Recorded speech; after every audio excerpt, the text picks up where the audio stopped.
Good morning. The first topic I'm going to explain today is the successes of de las Islas Filipinas by Antonio de Morga. The successes of de las Islas Filipinas by Antonio de Morga is a historical account of the Philippines during the 16th century. The book chronicles the Spanish colonization of the Philippines, offering insights into the political, social, and cultural landscape of the time. It covers various aspects of the Filipino society, including indigenous costumes, religious practices, and the impact of the Spanish conquest. Additionally, Morga dwells into the early encounters between the Spanish conquistadors and the native inhabitants of the archipelago, shedding light into the dynamic of this pivotal period in Philippine history. The second topic I'm going to discuss is about Noli Me Tangere.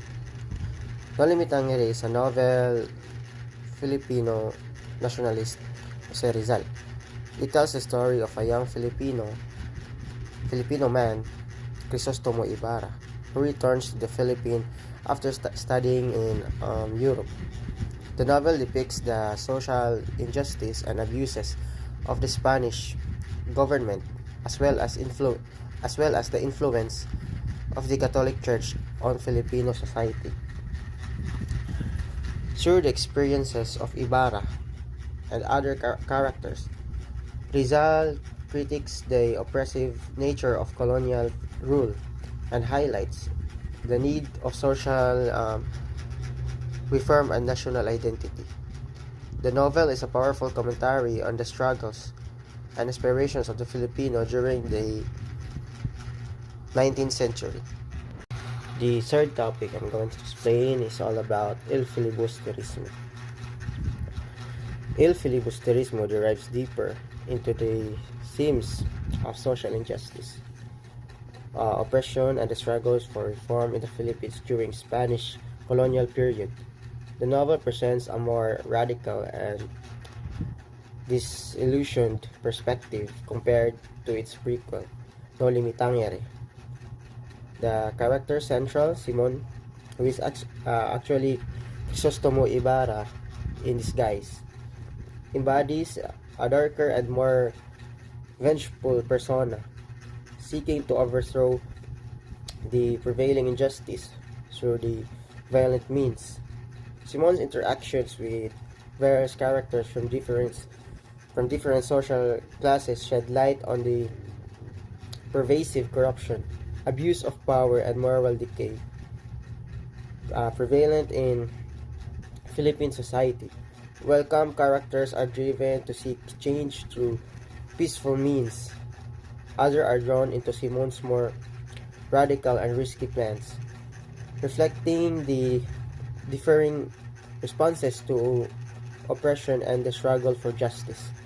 Results, El Filibusterismo serves as a powerful indictment of the Spanish colonial regime and decadence of the ruling class and the systemic injustice suffered by the Filipino people. Through the novel, Rizal urges for resistance to oppression and advocates for the pursuit of genuine reform in a society plagued by inequality and suffering, making a significant piece of Filipino literature and a testament of the country's struggle for independence and social justice. The fourth topic I'm going to explain is all about the Philippine A Century Hence. The Philippine A Century Hence is an essay written by Filipino nationalist Jose Rizal, which was published in the Filipino newspaper La Solidaridad in 1889. In this thought-provoking essay, Rizal explores the future of the Philippines within the context of global development and the country's historical experience under Spanish colonial rule. Rizal begins by contemplating the potential outcomes of the Philippines in the coming century, envisioning scenarios of progress and regression, delves into the factors that could either contribute the advancement or hinder the development of the nation, including the influence of history, politics, education, religion, and culture identity. Throughout the essay, Rizal represents a critical analysis of the socio-political landscapes in the Philippines, identifying the disparities, injustice, and challenges faced by the Filipino people under colonial rule.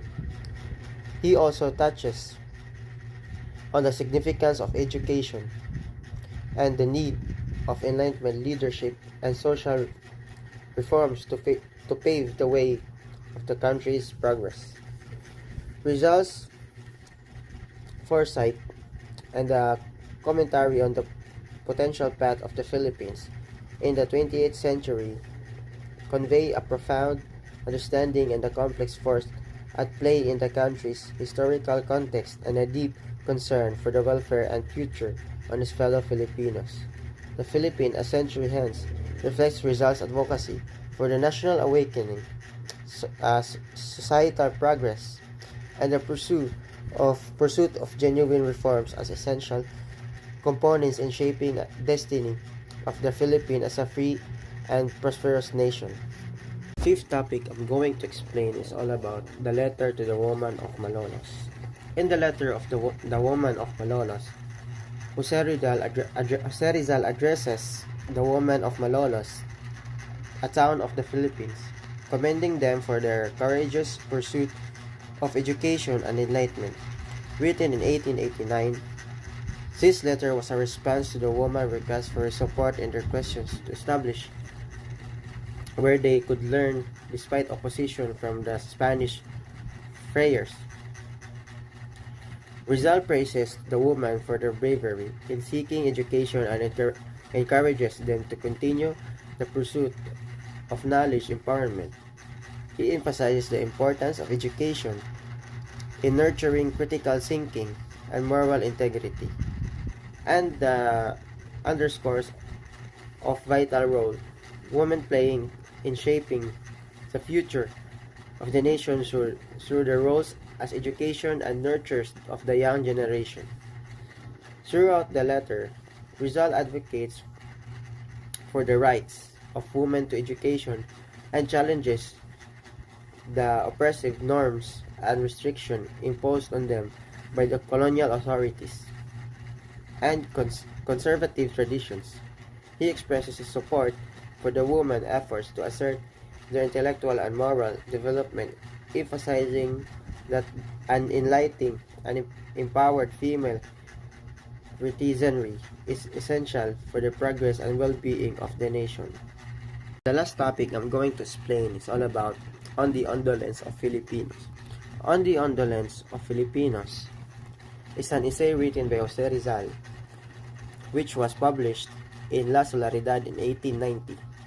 In this throughout-provoking piece, Rizal addresses the misconceptions and stereotypes about the supposed laziness or indolence of the Filipino people that were prevalent during the Spanish colonial era.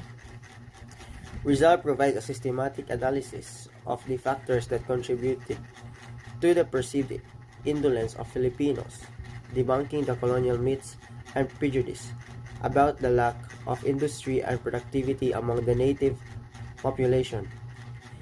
He attributes the perceived indolence to social, economic, and historical reasons rather than inherent cultural traits, pointing out the debilitating effects of colonial exploration, oppressive conditions, and lack of opportunities for the Filipino people.